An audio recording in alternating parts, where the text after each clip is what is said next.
Hi, and welcome to our series, How to Improve Your Guitar Playing Without Playing a Note. This is going to be, we're going to have a couple videos in this series, dedicated to just some good practice, habits, good hygiene, good food for thought. In this first video, we're going to be talking about your why. I do this with my students whenever they first start, and it's something to think about. Why do you want to play guitar? Why or what is driving you to do this? So I tell all of my students, and I recommend that you do this too, get a notebook and write this in the first page. And knowing your why is important to keep you motivated and to keep you focused on, the long-term goal. Because remember, guitar playing is a process. It's not something that you do over the weekend. And another thing too is that your why is going to change. And let me give you an example. When I first started playing guitar, I wanted to learn how to play Stairway to Heaven. But as I approached that goal, I had another goal. And that other goal was my friend was in a band, and they were in the Battle of the Bands, and I think it was junior high. And that was my next thing. I wanted to be in a band. And then it changed to I want to go to college, and then I wanted to be a professional musician, and I wanted to go out and tour and play concerts.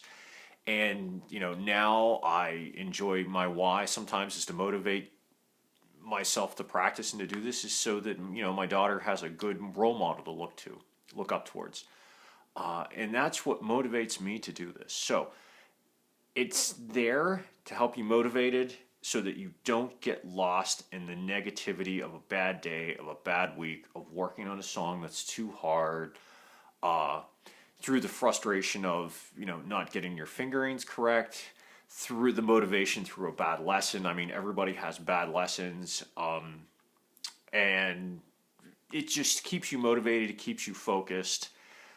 Especially at the beginning stages, because as you get more advanced and you start going out to actually play in front of other people, that's a good motivator to begin with. I tell everybody, if you want to motivate the practice, book a gig.